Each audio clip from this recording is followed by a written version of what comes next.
안녕하세요. 안녕하세요. 반갑습니다. 반갑습니다. 사랑합니다. 사랑합니다. 5월이 됐습니다. 5월을 계절의 여왕이라고 부르는데요. 여왕 같은 계절이 되기를 다시 한번 기도하게 됩니다. 혹시 제가 소식을 못 들었는데 오늘 확진자가 몇 명 나왔다고 그러나요? 여성? 어제죠. 어제 여성이었고. 네? 13명이요?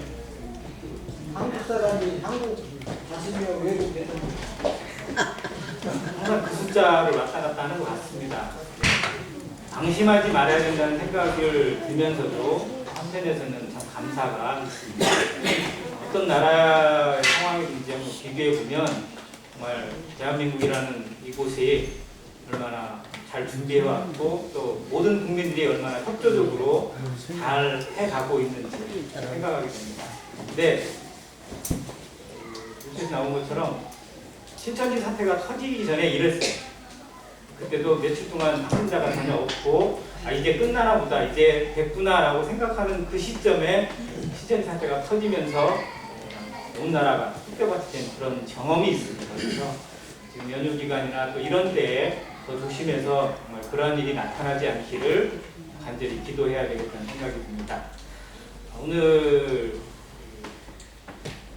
다윗과 사울이라는 제목으로 교제를 하기 원하는데요. 먼저 말씀 역대상 찾아보겠습니다. 역대상 10장입니다.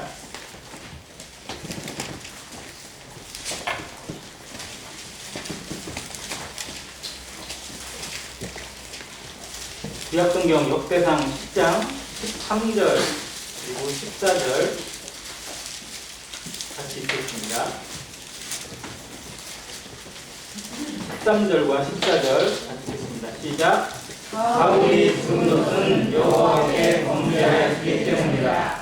그가 여호와의 말씀을 지키지 아니하고 또 신접한 자에게 가르치기를 청하고 여호와께 묻지 아니하였으므로 여호와께서 그를 죽이시고 그 나라를 기세의 아들 다윗에게 넘겨주셨더라. 인생의 흥망성쇠가 사람에게 있지 아니하고 하나님의 뜻에 담겨 있음을 이 말씀을 통해 생각해 보게 됩니다. 사울과 다윗은 거의 동시대를 살았던 그 위대한 인물입니다. 둘 다 이스라엘의 왕이 되었고 하나님의 뜻을 받아서 정말 처음으로 이 이스라엘 땅에 왕정 시대가 열리게 된 사람들입니다. 사울에게 주어졌던 그 왕정의 시대가 하나님이 주신 은혜가 사울에 대해서 멈추게 됩니다. 그 다음 아들에나 그 다음 세대에 넘겨지지 못하고 그 자신의 세대에서만 멈추게 되고 하나님께서 그의 왕위를 다른 집안으로, 다른 세대로, 그래서 다윗에게로 옮기시고 다윗의 세대는 계속 이어지나요? 안 이어지나요? 계속 이어집니다. 영영토록 이어집니다. 물론 역사적으로는 다윗의 왕정 시대가 어느 시대에서 끝납니다. 또 바벨론에 멸망할 때도 끝이 나고 또 나중에 하스모니안 왕가가 일어나긴 하지만 그래도 결국 끝나고 로마에 의해서 멸망돼서 결국은 왕위는 없어진 것 같아요. 그러나 지금 우리는 다윗의 왕위가 영원히 이어지는 것을 영안으로 목격하고 있고 누리고 있습니다.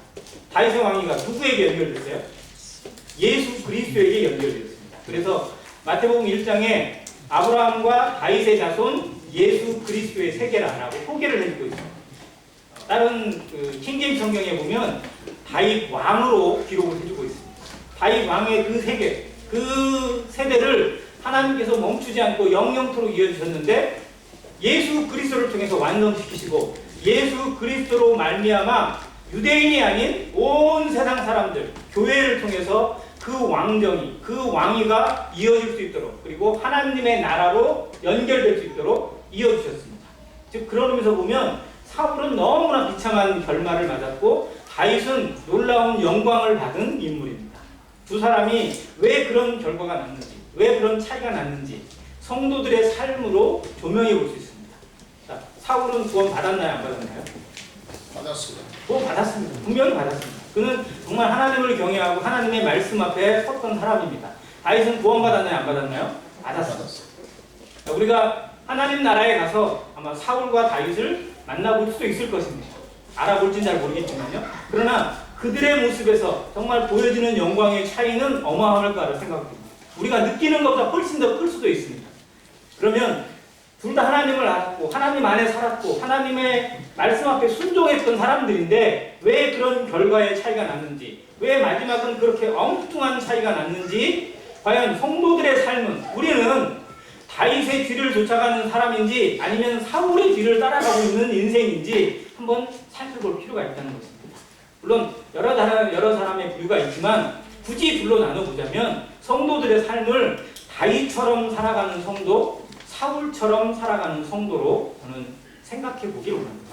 과연 우리는 누구의 자취를 따라가고 있는지, 나의 삶은, 나의 인생은, 나의 구원받은 이 생애는 하나님 안에서 사울과 같은 삶으로 마감이 될 것인지, 다윗과 같은 인생으로 드러날 것인지 분별해보고 또 결단하고 찾아보고 또 우리 안에서 지워야 될, 부서져야 될 것들이 있는지 살펴보는 시간이 되길 원합니다.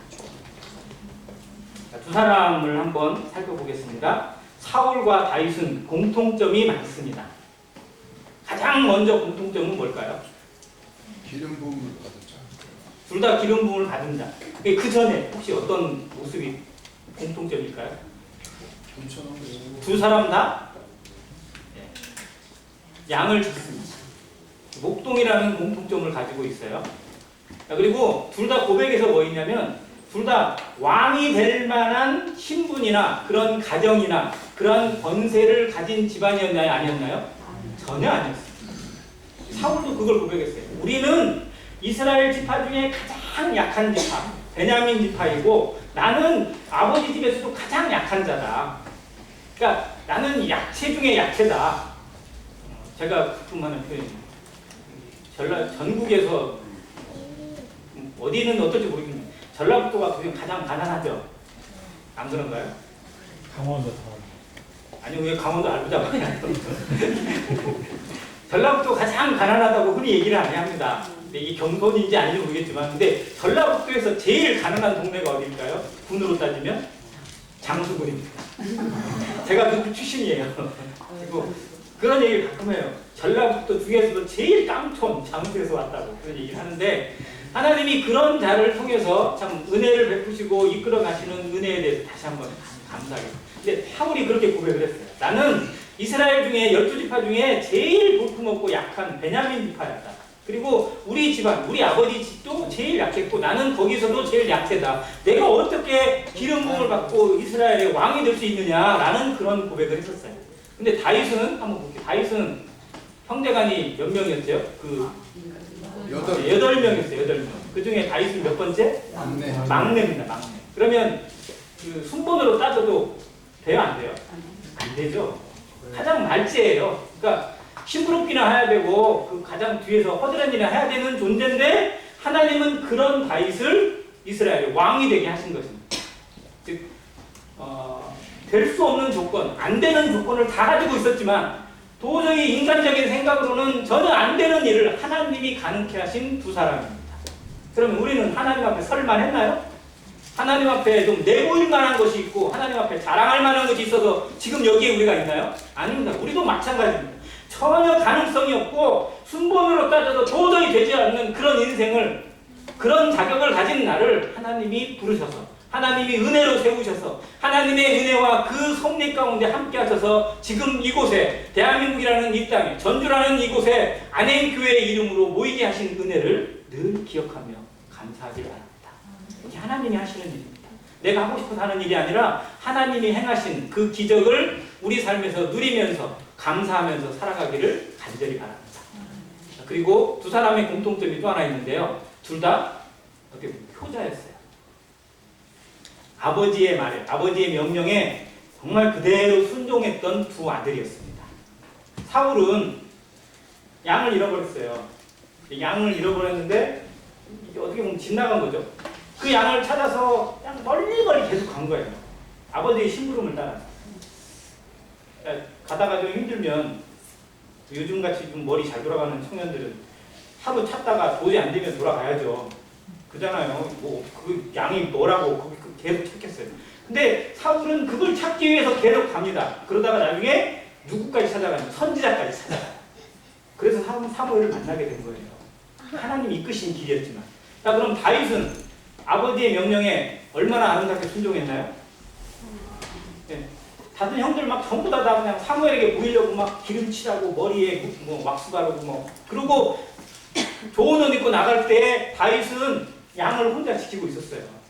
그리고 아버지가 전쟁터에 나가 있는 자기 형들에게 심부름을 보낼 때 동식사 싸가지고 그곳에 가서 형들에게 안부를 전하고 음식을 전달하고 있는 과정에 골리앗을 만나서 하나님 앞에 드러나게 되는 계기가 즉 순종의 사람들이었다는 것입니다. 특히 부모에게 적극적으로 순종하는 인물, 부모에게 적극적으로 순종하는 청년 학생, 이 모습을 하나님이 사용하십니다. 부모에게 순종하지 않는 성도, 부모에게 순종하지 않으면서 자기 생각을 고집하고 자기 뜻대로 살아가고자 하는 청년, 만약 그런 청년이 자기는 하나님 앞에 바로 서 있다고 스스로 말할지 몰라도 하나님은 그 청년을, 그 성도를 잘 사용하실 수가 없습니다. 왜냐하면 본이 안 돼요. 부모에게 거역하는데 어디에 순종할 수 있겠어요? 누구에게 자랑할 수 있겠어요?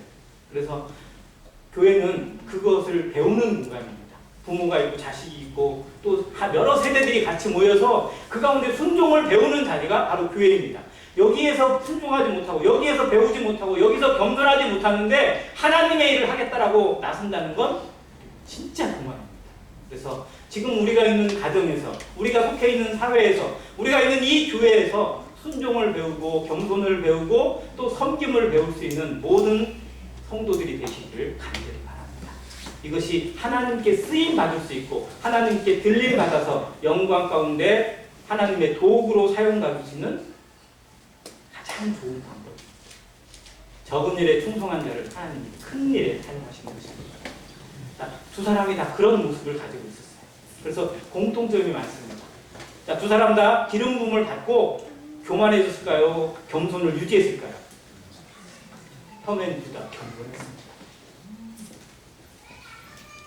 사울도 기름 부음을 받고 이제 내가 왕이다 뭐 이렇게 자랑하거나 그런 게 전혀 없었어요. 그냥 계속 자기의 일을 했어요. 드러내지 않고. 그리고 정말 위기가 왔을 때 그의 리더십이 드러납니다. 적군이 쳐들어왔는데 막 어떻게 우왕좌왕하고 있을 때 사람들이 모이려고 하지 않고 도망가려고 하고 있을 때 사울이 나서서 자기의 소를 잡아서 죽여요. 자기의 소를, 자기가 기르고 있던 그 아까운 소를 죽여서 12조각으로 쪼갭니다. 그리고 한 조각씩을 다 각 지파로 보내요. 나와 함께하지 않는 자, 하나님의 명령에 순종하지 않는 자의 모든 집을 이렇게 쪼개버리겠다고 명령을 내립니다. 그러자 모든 사람들이 그 말씀에 두려워서 다 군집해서 모이게 되고 놀라운 승리를 거둡니다. 그리고 사울의 리더십을 통해서 승리를 거둔 이스라엘 백성이 그때서야 사울을 진정한 왕으로 세워주게 됩니다. 다윗도 기름 부음을 받은 이후에 자랑하거나 내세우지 않았어요. 오히려 더 겸손하게 자기 집에 숨겼고, 그리고 사울에게 그 귀신이 쓰여졌을 때 수파로 이 수금을 타면서 그 귀신을 쫓아내는 일에, 그리고 자기 집과 거기 왕궁을 왔다 갔다 하는 일, 번거로웠지만 그 일에 대해서 정말 충성했어요. 하나님이 세워주시기까지, 하나님이 높여주시기까지 겸손으로 기다리면서 때를 기다렸던 그런 사람들이었어요. 그리고 또 한 가지 약간 특징이 있는데, 둘 다 잘생겼어요, 못생겼어요? 둘 다 잘생겼어요. 저보다 잘생긴 것 같아요. 아무튼 그런 좋은 모습들을 공통점을 가지고 있었어요. 근데 공통점이 있는가 하면 차이점도 드러나게 됩니다. 그리고 그 차이점은 너무나 놀라운 결과를 만들어냅니다. 아까 본문에 읽은 것처럼 사울은 하나님께서, 여호와께서 그를 죽이셨고 라고 기록했어요. 누가 죽였다고요? 하나님이 죽이셨어요. 인생의 모든 생명의 탄생과 죽음은 다 하나님 손에 있어요. 그러나 하나님이 직접 죽이셨다고 하는 표현은 아무에게나 하지 않습니다. 하나님이 징벌하시고 심판하셨다는 의미예요.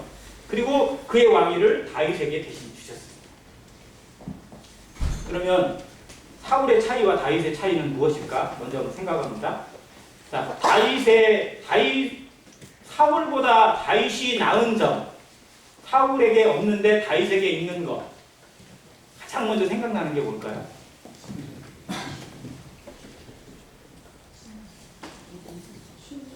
순종? 회개? 뭐 이런 게 우선 생각이 나죠. 사울은 왜 실패를 했을까? 근본적인 것을 한번 생각해 봐야 돼요. 사울의 결정적인 실패는 물론 우리가 아는 것처럼 아말렉 족속을 진멸하라는 말씀을 순종하지 않은 거예요. 근데 그게 그냥 그렇게 된 게 아니에요. 거기까지 가기까지 어떠한 모습이 있었는지, 사울에게 무엇이 잘못되었고 어떤 육신적인 것들이 그의 삶을 지배하게 됐는지를 알아야 됩니다. 그 결과가 바로 아말렉을 진멸하라는 하나님 말씀에 정면으로 불순종하는 결과를 초래합니다. 우리에게 죄가, 우리에게 범죄가 그냥 오지 않아요. 뭔가 원인이 있습니다. 그 원인 제공을 우리가 하고 있기 때문에 우리 삶이 망가지고 중심이 망가지고 결국은 잘못된 결과들이 많이 도출되는 것입니다. 그래서 우리 스스로를 많이 진단할 수 있어야 돼요. 자가 진단이라고 합니다. 먼저 이건 아주 세심하게 민감하게 그걸 점검하고 살펴보는 성도는 거기에 쉽게 넘어지지 않고 다시 회복하는 기회를 잘 가져갈 수 있어요. 사울과 다윗의 가장 결정적인 차이를 여기 성경이 뭐라고 하냐면 사울은 인왕이에요. 인왕. 그러면 다윗은 신왕입니다. 즉 무슨 차이인가 아시겠어요? 사울이 중점적으로 보는 건 사람이었어요. 사람들이 자기를 뭐라고 하는지, 사람들이 자기에게 어떻게 하는지, 사람들이 어떻게 볼 것인지, 사람들이 하는 소리가 더 중심이었고 사람들이 어떻게 봐주는 건지, 사람들 앞에 내가 어떻게 드러나는 건지 이것이 더 중심이었어요. 그리고 다윗은 하나님 앞에 서 있는 나, 즉 누가 뭐라고 하든지 간에 하나님이 나에게 하시는 말씀, 모든 기준이 하나님에게 있었다는 것입니다. 그 차이가 가장 결정적인 차이였습니다. 성도들은 신앙인가요? 인왕인가요? 대답을 하십시오. 신앙이에요? 인왕이에요? 좀 분명하게 대답을 해주세요. 여기서 신앙입니까? 인왕입니까?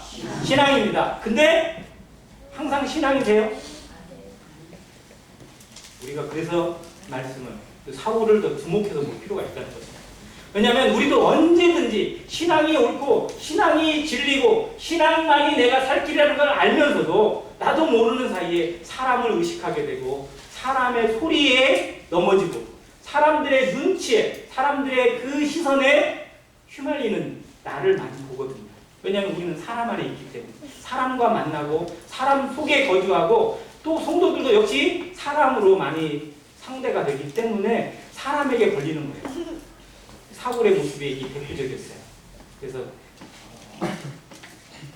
사무엘상 14장에 보면 사울의 사는 날 동안에 블레셋 사람과 큰 싸움이 있으므로 사울이 힘 있는 자나 용맹 있는 자를 보면 그들을 불러 모았다. 잘 싸우는 사람, 용맹한 사람, 등치 크고 잘 싸울 것 같고 뭐 그런 사람을 만나면 전부 다 자기 휘하로 막 집어넣었어요. 군대를 막 늘린 거예요. 키운 거예요. 왜요? 적군이 있으니까.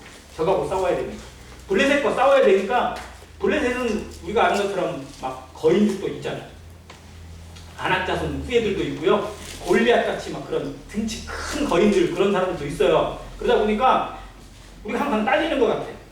뭔가 모자라는 것 같아요. 항상 그런 느낌을 가지고 뭔가 사람이 보이기만 하면 막 채우는 거예요. 야, 너 내 밑으로 들어. 내 밑으로. 자기의 밑에 있는 그 기반을 가지고 자기의 사람들을 늘리고 자기 안에 뭔가가 더 채워져야 안심이 되는 사람. 이게 사울입니다. 반면에 다윗은 싸움은 전쟁은 누구에게 속한 거라고요? 여호와께 속한. 전쟁은 하나님께 속한 것이니 그래서 골리앗을 상대할 때 사울은 감히 나갈 싸움을 걸 생각을 못해요. 나갈 의미가 없어요. 나가봐야 진다고 생각을 해요. 나가봐야 안 된다고 생각합니다. 그러나 다윗은 하나님이 함께 하시니까 너는 칼과 창과 단창으로 내게 나오니와 나는 만군의 여호와 내가 조롱하는 하나님의 이름으로 내게 나간다. 그리고 하나님께서 너를 죽이실 거라고 선언하고 단언하고 그에게 달려갑니다. 다윗은 하나님만 믿었어요. 하나님만 바라봤어요. 가장 위기의 순간에 무엇을 바라보느냐는 겁니다. 이게 신앙이에요. 많은 사람들은 위기의 순간이 오면 내 주변에 이걸 도와줄 만한 사람이 누구인지를 찾습니다. 백을 찾아요. 내가 어떻게 이 위기를 벗어날 것인지, 국리를 할 것인지 그 구멍을 찾아냅니다. 그래서 어떻게 하면 돈을 더 얻을 것인지, 어떻게 하면 권세를 어떻게 하면 연결을 시킬 것인지, 이것을 도와줄 만한 누가 없을 것인지를 먼저 찾습니다. 성도들도 그럴 때가 많아요.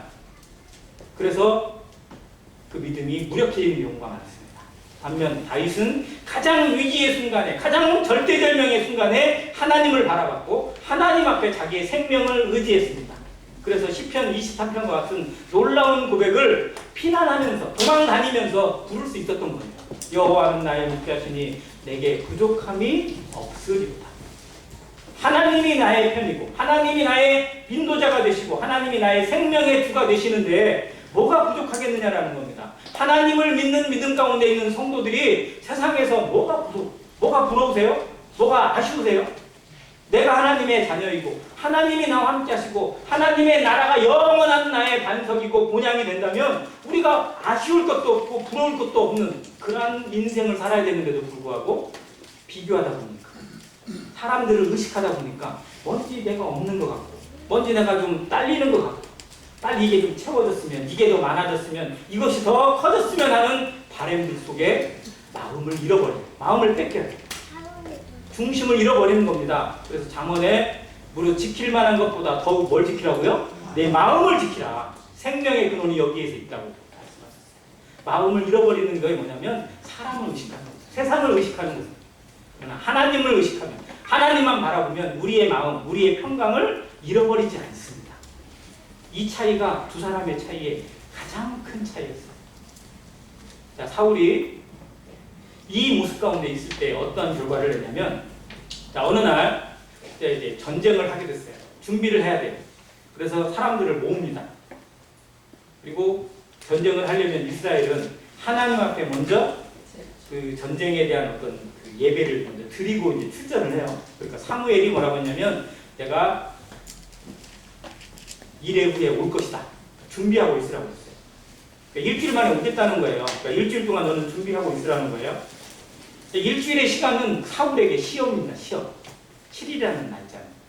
근데 막 적군은 막 점점 불어나는 거였는데 자기 편에 있는 사람들은 점점 줄어들고 있는 거 같아요.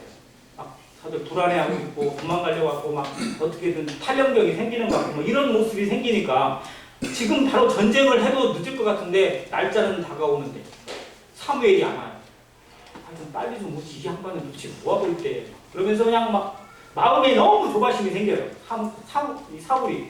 그러다 보니까 7일이라는 날짜는 하나님이 주시고 사무엘이 주신 날짜인데 그 기한을 자기 마음에서 못 기다려요. 왜? 그 7일을 채웠다가는 다 무너지게 생겼어요.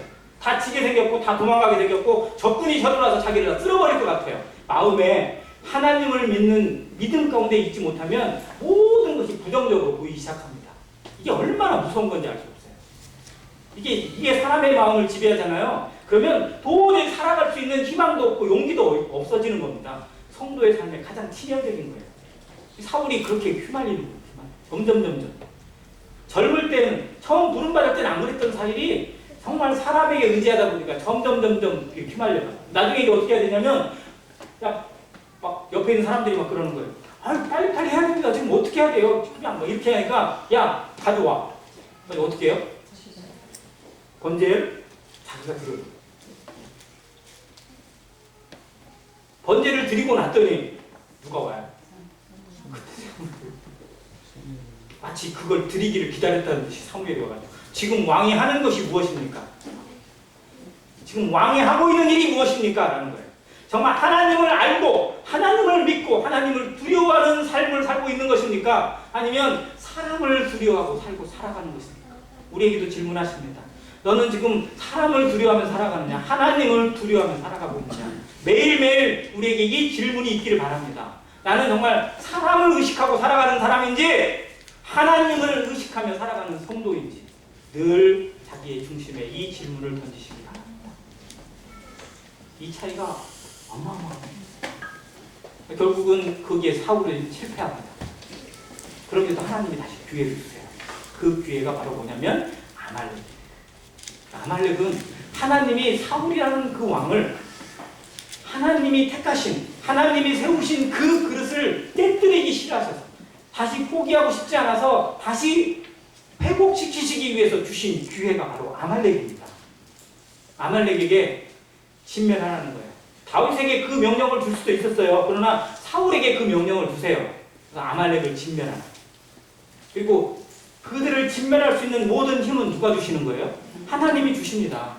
왜? 하나님이 이미 출애굽할 때 그 아말렉과 영원히 싸우겠다는, 사단과 영원히 싸우겠다는 선언을 하셨고 예언을 하셨기 때문에, 그리고 그 예언을 이제 사울에게 꼭지를 따라는 겁니다. 열매를 따라는 거예요. 이게 놀라운 영광이거든요. 사단과 싸워서 이기는 거, 교회의 승리잖아요. 영광이잖아요. 이거를, 이 자격을 사울에게 주신 거예요. 사울은 그것에 대한 가치를, 그 영적인 가치를 배웠다면 정말 그것에 순종했을 것입니다. 근데 싸움을 해가지고 이제 싸움을 했는데 막상 전쟁을 하려니까 얼마나 긴장이 되겠어요. 근데 전쟁을 했는데 너무 쉬운 거예요. 그냥 가는 대로 축풍낙엽이야. 가는 대로 다 쓰러져요. 왜? 하나님이 그렇게 하신 거니까. 지금까지 했던 것보다 너무 쉽네요. 그러니까 마음에 방심이 들고 교만이 싹트요. 그러니까 이제 어떻게 돼요? 다 진멸하라고 그랬잖아요. 어린아이까지, 짐승까지 남기지 않고 싹 다 없애버려. 뿌리까지 뽑으라고 했는데 가다 보니까 막 이것도 좋아, 저것도 좋아, 이렇게 놓아버려. 이게 좋은 것들만 천지에. 그러니까 얘도 남겨, 저것도 남겨, 막 이것도 싸 모아놔요 그냥. 사무엘이 가서 딱 가봤더니 사울이 아주 자랑스럽게 내가 여호와의 명령을 다 준행하였는, 자기가 한 거예요. 하나님이 하신 거예요. 하나님이 하신 건데 마음에 벌써 그냥 교만해져 있어요. 그리고 그때 사울이 뭐 한지 아세요? 아말렉과 전쟁이 끝난 다음에 뭐를 세웠어요? 공격기를 세웠어요. 그러니까 승리의 영광의 공격기를 딱 세운 거예요. 우리나라 그 광개토대왕인가요? 그런 막 멋있잖아요. 사울도 그런 공격기를 딱 세웠어요. 오늘 사울이 아말렉을 쓸어버렸다 뭐 이런 식으로 썼겠죠. 하나님이 주신 것에 자기 이름을 내버리는 거예요. 자기를 나타내고 싶어. 이것이 끊임없이 사울에게 들어왔습니다. 그리고 사무엘에게 자랑해요. 내가 여호와의 명령을 준행하였다고. 그러니까 사무엘이 대뜸 질문하잖아요. 그러면 내 귀에 들리는 저 짐승의 소리, 저 나귀의 소리, 저 말의 소리는 뭐냐? 라고 물어보니까 그건 뭐 하려고 했다고? 그거는 당신의 하나님 여호와께 제사 드리는. 이 말이 정말 무섭습니다. 나의 하나님 여호와께가 아니에요. 성경이 뭐라고 기록했냐면 당신의 하나님 여호와께 제사 드리려고. 자기는 제사 드리고 싶은 마음이 없어요. 그냥 사무엘은 제사 드려야 되고 사무엘이 제사장이니까, 그러니까 당신 하나님 여호와께 제사 드리려고 좋은 것들만 취해놓은 재물이라는 거예요. 자기 생각에 치우쳐요. 자기만. 하나님 말씀보다 자기 생각에 치우치기 시작하면, 사람을 의식하기 시작하면 한도 끝도 없이 미끄러지는 모습을 사울이 결정적으로 보여주고 있는 대목입니다. 그래서 하나님이 주신 말씀, 사울에게 주신 말씀이 우리가 정말 너무나 잘 아는 말씀입니다. 같이 해주세요. 순종이 제사보다 낫고 듣는 것이 순양의 기름보다 나으니라. 위대한, 정말 유명한 말씀인데 사울의 인생에는 가장 비참한 순간에 던져진 말씀입니다.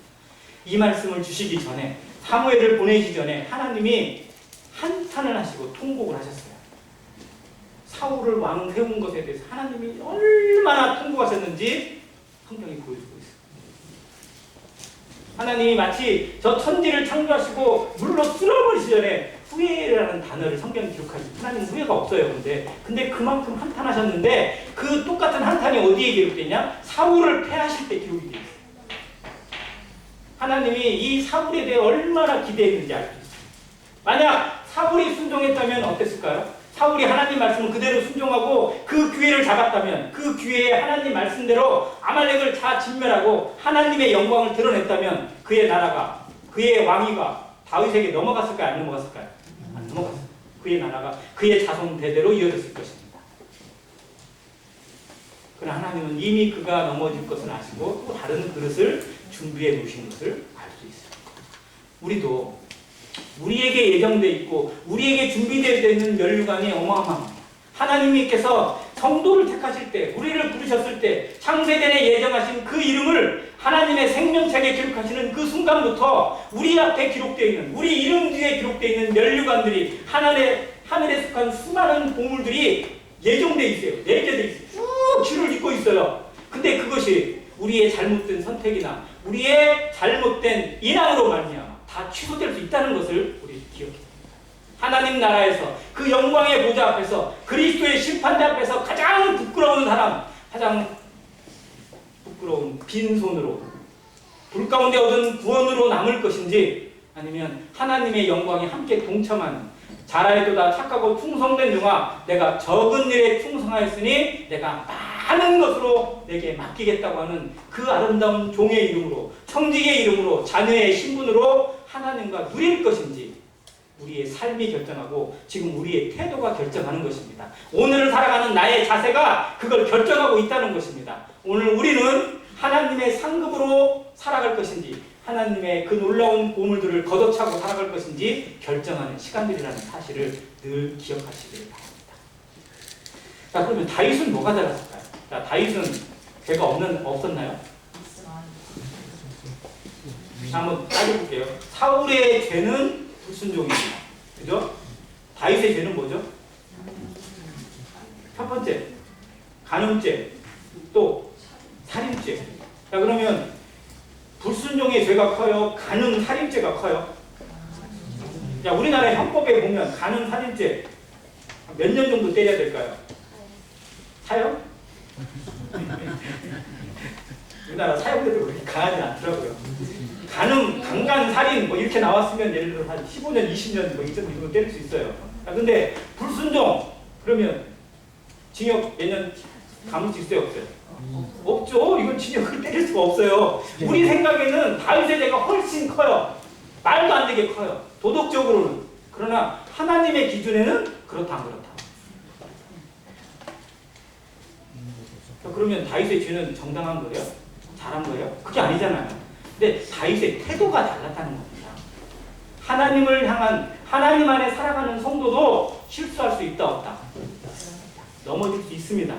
청년의 유혹에 빠질 수도 있고요. 잘못된 길로 접어들 수도 있어요. 그건 누구에게나 찾아올 수 있는 위험이 있습니다. 우리는 언제든지 넘어질 수 있는 가능성을 가지고 살아가는, 죄성을 가지고 살아가는 인생이기 때문에 넘어질 수 있어요. 다윗이 그 모습을 잘 보여주고 있어요. 하나님의 마음에 합한 사람 다윗도 넘어졌어요. 우리도 언제든지 넘어질 수 있다는 사실을 늘 기억해야 합니다. 근데 달라야 돼요. 뭔가는 달라야 합니다. 그게 다윗이에요. 자, 다윗은 그 죄를 저질렀어요. 밧세바를 범했습니다. 밧세바를 범했는데 그냥 어떻게 보면 목욕하는 거 보고 그냥 눈이 팍 돌아가지고 그냥 하룻밤에 부끄러운 정사를 남겼어요. 그걸로 끝날 줄 알았는데 뭔 일이 생겼어요? 밧세바가 임신을 해버렸어요. 아기를 낳은 거예요. 그냥 끝나는 걸로 그냥 지우려고 했는데 아기를 낳게 생겼어요. 그럼 어떻게 해야 돼요? 이게 증거를 없애야 되잖아요. 그래서 전쟁터에 있는 남편을 불러들여 특별 휴가를 줘가지고 아내랑 같이 동침을 하게 해요. 그러니까 그 아기를 자기 아기가 아니라 남편의 아기로 덮으려고 합니다. 이게 사기잖아요, 사기.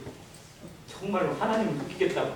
근데 이 남편이, 이 무식한 남편이 집에 가라니까, 마누라랑 같이 잠을 자라니까 안 가고, 내 전우들은 전쟁터에 싸우고 있는데 내가 어떻게 가겠습니까? 나는 궁궐을 지키겠습니다. 안 가요. 아이, 저놈이 저거. 야, 그래.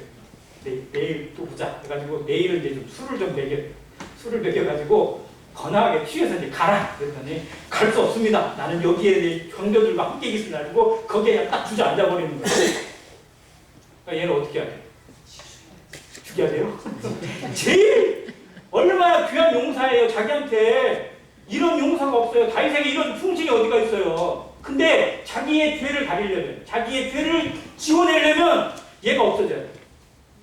그래야 자기의 죄가 조금이라도 무마가 돼요. 이 여자를 과부로 만들어야 자기가 데려올 수 있으니까.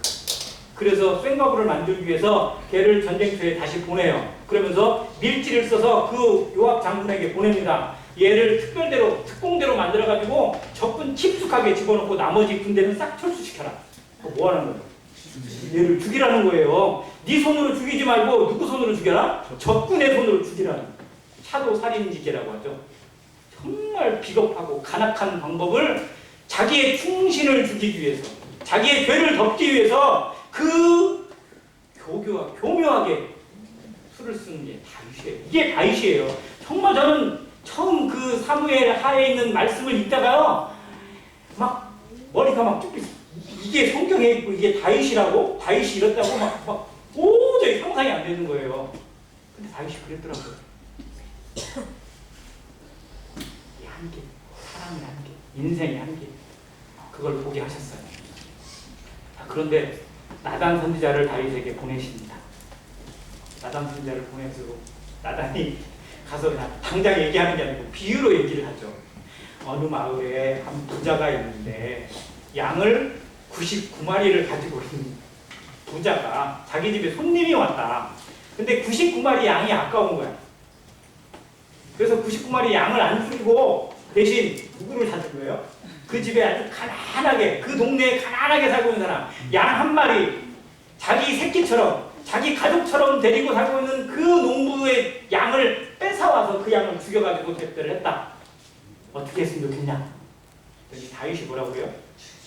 그런 사람은 그냥 당장에 무가지를 잘라야 됩니다. 라고 얘기했더니 나단이 뭐라고 그래요? 네가 그 사람이라는 거예요. 네가 하나님이 모를 줄 알았느냐? 네가 한 일을 봐라. 너는 누구를 죽였는지 아느냐? 이 햇사람 우리아의 이름은 다윗의 충성스러운 신하 31명의 이름에 기록이 되어져 있어요. 사무엘에 기록되어 있습니다. 근데 그런 사람을 죽인 거예요. 그리고 그 여자를 자기의 아내로 대신 취한 거예요. 그래서 자기가 하나님 앞에 얼마나 미끄러졌는지를 깨달은 다윗이 그 자리에서 옛날 사울 같았으면 아니 그게 아니고요 이렇게 했겠죠. 아니 그건 그게 아니고요 이렇게 사람들이 많이 하는 거죠. 청문회장이나 아니면 검찰에 어디에 딱 서가지고 뭐 포토라인에 딱 쓰는 사람들이 질문을 합니다. 뭐 하셨습니까? 저는 절대 그런 적이 없습니다. 전부 다 그래요. 다 한결같이 짜고 치는 것도 아니고 그냥 다 자기는 죄가 없고 자기는 억울하고 자기는 누명을 썼고 자기를 뭐 그냥 모함하는 거라고 막 다 그런 얘기만 하죠. 근데 다윗이 어떻게 했어요? 그 얘기를 듣자마자 뭐라고 고백합니까? 다윗의 이 자세를 보면 내가 범죄하였나이다 라고 그 자리에 꿇어엎드립니다. 내가 범죄하였나이다. 핑계 안 돼요. 변명이 없습니다. 사울은 끝까지 변명을 해요. 하나님이 왜 이렇게 하셨는데 당신은 이렇게 했느냐 그랬더니 나중에는 뭐라고 하냐면요. 그건요 제가 그러고 싶어서 그런 게 아니라 이 사람들이 이 백성들이 그렇게 하라고 해서 내가 어쩔 수 없이 그렇게 한 겁니다 라고 남 탓을 해요. 근데 정말 성도는 남 탓해서는 안 돼요. 정말 하나님 앞에 정직하게 내가 잘못한 거라면 정말 아낌없이 정말 정직한 자세로 나의 잘못을 고백하고 자백하는 자세가 하나님 앞에 가장 아름답고 깨끗합니다. 그래야 다른 사람들 앞에서 떳떳해요. 근데 이 사람 저 사람 핑계대기 시작하고 다른 상황을 끌어들이기 시작하면 구차해져요. 그러면 그걸 다시 메꾸기 위해서 또 다른 거짓말을 해야 되고 얼마나 어려워져요. 자매님들 좋아하는 드라마에 그런 거 많죠. 어떤 애가 사기를 쳐요. 그리고 그 사기를 덮기 위해서 또 다른 거짓말을 하고 그래서 또 다른 것들을 막 만들어내고 그래서 어떤 사람이 통계를 했어요. 거짓말 하나를 완벽하게 진짜로 만들려면 몇 번의 거짓말을 더 해야 된다고요? 106번의 거짓말을 더 합니다. 인생이 왜 세상이 더럽습니까? 왜 세상이 어지럽고 혼란합니까? 자기의 잘못을, 자기의 죄를 그대로 고백하지 않기 때문에 그렇습니다. 정말 정직한 자세로 내가 잘못했습니다. 내가 죄인입니다. 내가 범죄했습니다. 라고 고백할 수 있는 세상. 그것이 하나님이 꿈꾸는 하나님이 기뻐하시는 하나님의 나라입니다. 교회는 그런 곳이어야 됩니다. 누구에게 핑계대거나 누구에게 전가하는 것이 아니라 정말 내가 범죄하였나이다. 느헤미야가 그렇게 고백했잖아요. 나와 내 아비집이 범죄해서 이런 일이 주어졌습니다. 그는 책임이 없어요. 어떻게 보면. 근데 자기의 죄를 먼저 고백합니다. 이게 성도의 자세예요. 내가 잘못했습니다. 내가 범죄했습니다. 내가 게을렀습니다. 내가 기도하지 않아서 그렇습니다. 내가 돌아보지 않아서, 내가 사랑하지 않아서 이러한 아픔이 있고 이러한 눈물이 있습니다. 라고 고백할 수 있는 성도, 하나님이 꿈꾸시고 하나님이 만들어 가시는 하나님의 나라의 성도들입니다. 다윗이 그 모습을 가지고 있었어요. 가장 먼저 엎드렸고 가장 정직하게 가장 낮은 자세로 엎드렸습니다. 하나님이 기뻐하시는 모습이었고 다시 하나님이 긍휼을 베푸시고 인자를 베푸시고 회복을 이루시는 회개입니다. 우리 삶에 이 자백과 회개가 늘 나타나기를 간절히 바랍니다. 이것이 교회를 튼튼하게 하고 교회를 교회답게 이뤄가는 삶입니다. 성도를 성도답게, 하나님의 자녀를 하나님의 자녀답게 살아가는 능력과 힘은 저는 자백에 있고 회개에 있다고 믿습니다. 우리는 언제든지 넘어질 수 있고 실수합니다. 매일매일 우리 삶에는 먼지가 끼어있게 마련입니다. 그러나 그걸 씻어내는, 그리고 그걸 자백하고 다시 회복하고자 하는 이 기도가 하나님 앞에 우리를 이끌어가고 하나님의 신앙으로 인왕이 아닌 신앙으로 하나님의 사람으로 하나님의 마음의 합한 자로 이끌어가는 능력이 된다고 믿습니다. 다윗의 삶을 하나님이 결국 이끌으십니다. 물론 그 죄에 대해서는 보응이 있어요. 상처가 있습니다. 흉터가 있어요. 우리 삶에 실수가 있고 범죄가 있는데 아무것도 없어요? 그러면 그건 잘못된 거죠. 분명히 책임은 져야 됩니다. 분명히 징계는 있어야 돼요. 그러나 징계 이후에 더 큰 회복, 더 아름다운 하나님의 위로가 우리와 함께 하시는 것입니다. 이것이 하나님의 나라, 하나님의 영광을 채워가는 다윗이 보여준 삶이었습니다. 다윗은 결국 그러한 삶으로 사람을 의식하지 않으면서 오직 하나님만 바라보면서 그 모든 가운데, 전쟁의 가운데나 고난 가운데, 환난 가운데서도 하나님의 나라를, 하나님의 영광을 위한 성전을 준비하는 일에 자신의 전 인생을 드려요. 그리고 그 인생을 통해서 성전을 건축하고자 했지만 하나님이 거절하세요. 너는 피를 많이 흘렸기 때문에 너에게는 드릴 수 없다. 대신 너의 아들 솔로몬에 대해 그걸 이룰 거라고 약속을 해주세요. 나는 정말 간절히 원했는데, 간절한 마음으로 그걸 위해 기도했는데 하나님이 거절하세요. 그러면 감사가 있을까요? 없을까요? 있어요. 그래도 감사가 있는 게 다윗입니다. 그것이 사무엘상 7장에 나와 있습니다. 이 고백만 보고 마치겠습니다. 사무엘하 7장입니다.